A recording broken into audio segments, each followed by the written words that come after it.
BBA, BCA, BCom computer కోర్సులో 100% placement లభించే ఏకైక డిగ్రీ కాలేజ్ కూకట్పల్లిలోని I3 డిగ్రీ కాలేజ్ 8367215215. నమస్కారం, వెల్కమ్ టు సుమన్ టీవీ. నేను గీతాంజలి. ఏప్రిల్ 27వ తారీఖు ఆదివారం, చైత్ర అమావాస్య. సాధారణంగా అమావాస్య ఆదివారం కానీ మంగళవారం కానీ వస్తే చాలా విశేషం, అత్యంత శక్తివంతమైన రోజులని చెబుతూ ఉంటారండి. ఇందులో భాగంగా మరి ఈసారి వచ్చేటువంటి ఈ చైత్ర అమావాస్య విశిష్టత ఏంటి, ఆ రోజున మనం చేసుకోవాల్సినటువంటి పరిహారాలు ఏమిటి, విధిగా ఆచరించవలసిన నియమాలు ఏమిటి, వీటి గురించి తెలుసుకుందాం. వివరించేందుకు ప్రస్తుతం మనతో పాటు ఉన్నారు ప్రముఖ జ్యోతిష్యులు బ్రహ్మశ్రీ నందిబట్ల శ్రీహరి శర్మ గురువు గారు. వారితో మాట్లాడదాం. గురుగారు నమస్కారం అండి. వాగర్థావివ సంపృక్తౌ వాగర్థ ప్రతిపత్తయే జగతః పితరౌ వందే పార్వతీ పరమేశ్వరౌ. ఆదిత్యాయ చ సోమాయ మంగళాయ బుధాయ చ గురుశుక్రశనిభ్యశ్చరాహవే కేతవే నమః. శృంగేరి జగద్గురు పీఠాధిపతులకి, కంచిపీఠాధిపతులకి నమస్కారములు తెలియజేసుకుంటూ కార్యక్రమాన్ని ప్రారంభిద్దాం. గురుగారు, ఆదివారం అమావాస్య వచ్చింది, చాలా విశేషమని ఎప్పుడు మీరు చెప్తున్న మాటలు బట్టే అర్థమైంది నాకు. మరి ఈసారి ఏంటండి ప్రత్యేకత చైత్ర అమావాస్య? ముఖ్యంగా మనకు అమావాస్యలు ప్రతి నెల వస్తుంటాయి సాధారణ. అయితే ఈ అమావాస్యలో సోమవారము అమావాస్య కలిసి వస్తే సోమవతి అమావాస్య. ముఖ్యంగా ఆ రోజున ఈశ్వర ఆరాధన చాలా ప్రాశస్తం. సోమవారం వచ్చినప్పుడు భౌమ అమావాస్య, మంగళవారము అమావాస్య కలిసి వస్తే భౌమ అమావాస్య అని అంటారు. ఆ రోజున శక్తి ఆరాధన చేస్తే చాలా విశేషం, అమ్మవారికి చాలా బలం ఉంటుంది ఆ పూజ చేసినందువల్ల. ఈ ఆదివారము అమావాస్య చాలా గొప్పదమ్మా. ఇది చాలా అరుదుగా వస్తూ ఉంటుంటాయి సంవత్సరంలో. ఇట్లాంటి చెప్పినటువంటి 3 అమావాస్యలు చాలా అరుదుగా వస్తుంటాయి. అందున మనకు బాగా అందరికీ నోట నానినటువంటిది ఆదివారం అమావాస్య అని. అంటే ఎందుకన్నారనంటే, ముఖ్యంగా ఈ ఆదివారము జగత్తుకంతటికి వెలుగునిచ్చేవాడు సూర్యుడు. ఆదివారం ఆయనకు రోజు, చంద్రుడు ఆ రోజు కనబడాడు, ప్రత్యేకించి సూర్యునికి సంబంధించినటువంటి రోజు.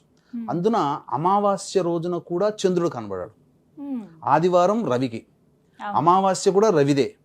అసలు చంద్రుని స్పర్శ అంటూ లేనటువంటిది. పైగా నక్షత్రాలలో క్షిప్ర నక్షత్రములు ఉంటాయి. అశ్విని, పుష్యమి, హస్త. ఈ 3 నక్షత్రాల్లో ఏ పని మొదలు పెట్టినా చాలా వేగంగా అవుతాయి. క్షిప్రం అని అంటారు. గణపతుల్లో కూడా క్షిప్ర గణపతి ఆరాధన చాలా తొందరగా ఫలితాలు ఇస్తాడు. మనకు ఈ సామవేదం షణ్ముఖ శర్మ గారి ఇంటికి దగ్గరలో వారి ఆధ్వర్యంలో నిర్మించినటువంటి క్షిప్ర గణపతి ఒకటి ఉంది మనకు హైదరాబాద్లో. చాలా తక్కువ గణపతులు ఉంటాయి అవి. సో ఈ యొక్క క్షిప్ర నక్షత్రంలో ఒకటైనటువంటి అశ్విని నక్షత్రం కాబట్టి ఆ రోజున అమావాస్య రోజున పనులు మొదలు పెట్టాలని కాదు. ఏంటనంటే ఆ రోజున విశేషంగా కొన్ని దేవతా ఆరాధనలు చేసుకుంటే చాలా ప్రత్యేకత. ఇప్పుడు ఆదివారం రోజు పూర్తిగా ఉందండి అమావాస్య? పూర్తిగా ఉన్నట్టు లెక్కమ్మ. మొత్తం మనకి రాత్రి ఉండడం, మధ్యాహ్నం పూట ఉండాలండి అమావాస్య మధ్యాహ్నం పూట. ఎందుకంటే అమావాస్య పితృదేవతలకి సంబంధించినటువంటి కాలంగా తిథిగా చెప్పబడి ఉంది కాబట్టి మధ్యాహ్నం వరకు ఉంటే చాలా విశేషం అది. ఇప్పుడు మనకి ఏ సమయం నుంచి ఉందండి? మధ్యాహ్నం నుంచి మధ్యాహ్నం 1 గంట వరకు కూడా ఉన్నట్టేనమ్మా. పైగా అశ్విని నక్షత్రం కూడా ఉన్నది కాబట్టి ముఖ్యంగా ప్రయోగ బాధల్లో బాధపడుతున్నటువంటి వాళ్ళు, మానసికమైనటువంటి సమస్యలతో బాధపడుతున్నటువంటి వాళ్ళు, ముఖ్యంగా వ్యాపారాభివృద్ధి, కొంతమందిని చూసి నరుని దృష్టి సోకితే నల్లరాయి సోకుతుంది అనేటువంటి ఉంటుంది కదా, నల్లరాయి పగులుతుందని, అటువంటి వాళ్ళు, వ్యాపారాభివృద్ధిని కోరుకునే వాళ్ళు ముఖ్యంగా ఈ ఆదివారం అమావాస్య కొన్ని చిన్న చిన్న తంత్రములు చేస్తే చాలమ్మా. ఏమిటి గురుగారు అవి? అన్నిటికంటే ముఖ్యంగా ఆదివారము అమావాస్య కలిసి వచ్చింది కాబట్టి పితృకారకుడు రవి కాబట్టి ఈ పితృకారకుడు అయినటువంటి రవి సంబంధించినటువంటి రోజున అమావాస్య కూడా పితృతిథే కాబట్టి ఆ రోజున ముఖ్యంగా పొద్దున్నే లేవగానే కాలకృత్యాదులన్నీ తీర్చుకొని ఆ రోజున చేయాల్సినటువంటిది ఏంటంటే మాంసాహారము భోజనం చేయకూడదు, మద్యపానము ధూమపానము పనికిరాదు, దాంపత్యము అస్సలు పనికిరాదు, బ్రహ్మచర్య వ్రతాన్ని ఆచరించాలి. ఇక చాలా మంది తెలియక ఏంటంటే, అంటే ఇప్పుడు మనం ఏం చేయలేం, ఆదివారమే హాలిడే వచ్చింది కాబట్టి అందరూ కూడా కటింగ్ షాప్లోకి వెళ్తారు, గడ్డం తీసుకుంటారు. కానీ అసలు అమావాస్య రోజు చేయకూడదు, అసలు ఆదివారం నాడు అస్సలు చేయకూడదు. పైగా అమావాస్య కూడా వచ్చింది కాబట్టి చాలా మంది తెలియక అసలు భోజనం జరిగిన తర్వాత నేను పోతుంటుంటే రాత్రిపూట కూడా కటింగ్లు షేవింగ్లు చేసుకుంటుంటున్నారమ్మా. చేయకూడదమ్మా, శాస్త్ర ప్రకారము చేయకూడదు. అందుకనే ఒకప్పుడు నా చిన్నతనంలో నేను చూసింది ఏంటంటే 1 గంట దాటితే ఆ సెలూన్ షాప్లో మూసేసేవాళ్ళు. ఇప్పుడు కస్టమర్ల యొక్క అభిప్రాయం ప్రకారమే రాత్రిపూట తెరుస్తున్నారు. వాళ్ళకేమి సాయంకాలం పూట చెయ్యాలి, వ్యాపారం సంపాదించుకోవాలని లేదు, కస్టమర్స్ కోరిక మీదకే వాళ్ళు చేస్తున్నారు అంతే. ఇక్కడ మనము జ్ఞానంతో అమావాస్య ఆదివారం వచ్చిన రోజున కటింగ్ షేవింగ్ అటువంటి చేయకుండా ఉండడమే మేలు. ఆ రోజున పితృదేవత ఆరాధన చెయ్యాలి.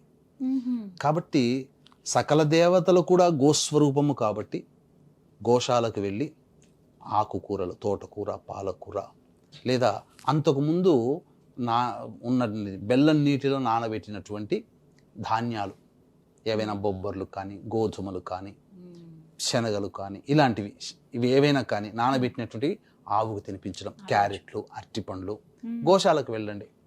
ఇంకా అవకాశం ఉంటే ఈ వృద్ధాశ్రమాల్లోకి వెళ్ళి ఆ వృద్ధులకి చేతనైన పండ్లు పదార్థాలు అవి ఇవ్వమని చెప్పవచ్చు. ఆ రోజున బ్రాహ్మణుడికి స్వయం పాక దానం చెయ్యాలి, తర్పణాది కార్యక్రమాలు చెయ్యాలి. తిలలతో తర్పణాది కార్యక్రమాలు చేస్తే మామూలు అమావాస్యలో కంటే ఆదివారం అమావాస్య రోజున చేస్తే ఇంకా పితృదేవతల సంతోషం కలిగితేనమ్మా దేవుడన్నా అనుగ్రహించడానికి సంకోచిస్తాడేమో, వరం ఇయ్యాలా వద్దా, పూజ చేస్తే ఫలితం ఇవ్వాలా వద్దా అని. పితృదేవతలు ఉత్తర క్షణమే నా కొడుకు ధర్మాన్ని పాటించాడు అని చెప్పి దేవుడి దగ్గర సగర్వంగా నిలబడి ఉంటాడు. ఆ పితృదేవతలే సంతోషంగా ఇచ్చేస్తారు. ఇంకొకటి గుర్తుపెట్టుకోవాల్సింది ఏంటంటే, మనం అనుకుంటాం పూజ చేస్తే ఆ దేవుడు ఇచ్చాడని. దేవుడు కాదమ్మా. మనం ఏ పూజ చేసినా ఆ పూజ ఫలితం దేవలోకానికి వెళుతుంది. ఆ దేవలోకంలో ఉన్నటువంటి దైవము ఏదైతే ఉంటుందో పితృలోకానికి పంపిస్తుంది. మీ కుటుంబంలో వాళ్ళు ఇలాంటి పూజ చేసుకుంటున్నారయ్యా ఫలితాన్ని కోరి, మరి ధర్మబద్ధంగా అక్కడ ఏంటంటే ఫలితం ఇవ్వమని చెప్పి పితృలోకానికి పంపిస్తుంది. మన పితృదేవతల ద్వారా ఆ ఫలితాన్ని మనం పొందుతున్నాం. అందుకే దేవుని పూజ చేయకపోయినా పర్వాలేదు, కానీ పితృదేవత ఆరాధన ఖచ్చితంగా కొడుకుగా పుట్టిన వ్యక్తి చేయాల్సిందే, అది ధర్మము అని 4 వేదాలు చెప్పబడ్డాయి. కాబట్టి ఆ విధంగా ఆరాధన చేయాలి. తిలల తర్పణం అవన్నీ చేస్తే పితృదేవతలు అనుగ్రహిస్తారు. ఇక మరీ ముఖ్యంగా ఇప్పుడు చూసుకున్నట్లయితే వ్యాపారాభివృద్ధి మరియు కుటుంబంలో నరదృష్టి, నరఘోష ఇలాంటివన్నీ ఉన్నప్పుడు గుమ్మడికాయ కట్టుకోవాలి. మామూలుగా అమావాస్య రోజున కడతారు, ఆదివారం రోజున కడతారు, మంగళవారం రోజున కడతారు. కానీ ఆదివారం అమావాస్య కలిసింది చాలా తక్కువగా ఈ సంవత్సరంలో కాబట్టి అందున ఈ 27వ తారీఖు రోజున కాబట్టి సాయంత్రం 4:50 నుంచి 5:40 వరకు దుర్ముహూర్తం ఉంది. 4:30 నుంచి 6 గంటల వరకు ఈ సంబంధించినటువంటి రాహుకాలం ఉంటుంది.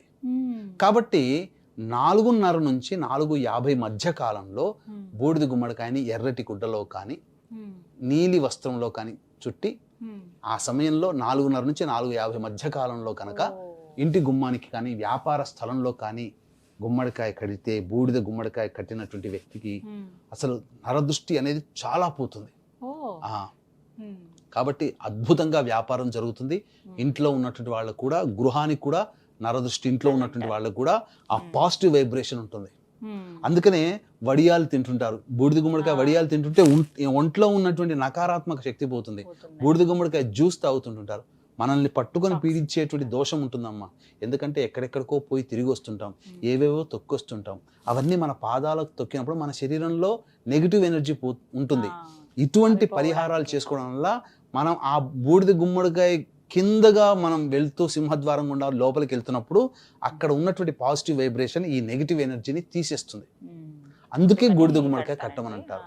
ఈ విధంగా కడితే కనుక తప్పకుండా మంచి జరుగుతుంది. వీక్షించేటువంటి ప్రేక్షకులు కూడా 30వ తారీఖు రోజున అక్షయ తృతీయ, అద్భుతమైనటువంటి రోజు. ఈ రోజున దేవతానుగ్రహం అందరికీ ఉండాలి. మీరు చేసినటువంటి ఏ కార్యక్రమైనా అక్షయమైనటువంటి ఫలితాన్ని ఇవ్వాలని సదుద్దేశంతో చక్కగా లక్ష్మీ మూలమంత్ర సంపుటిత లక్ష్మీ సూక్త హోమము, అలాగే రుద్రహోమము, మన్యు సూక్త హోమము, మరియు మీనమేష మిథున కర్కాటక సింహ కన్య వృశ్చిక ధనుస్సు కుంభరాశిలో జన్మించినటువంటి వారికి శనిదోష పరిహారార్థమై శనీశ్వర హోమాలు, విద్య వివాహ ఉద్యోగ దాంపత్య అనారోగ్య సమస్యల నివారణకి హోమాది కార్యక్రమాలు చేయించి శంకరుంగలీమాల శక్తిపాతము చేసి మీకు ఇవ్వడం జరుగుతుంది. అవకాశం ఉన్న వాళ్ళు ఇట్టి కార్యక్రమంలో మీ గోత్రనామాదులు 29వ తారీఖు రాత్రి 9 గంటల లోపల మీరు నమోదు చేసుకోవచ్చు. ధన్యవాదాలు గురుగారు. సర్వం శ్రీ ఉమామహేశ్వర పరబ్రహ్మార్పణమస్తు.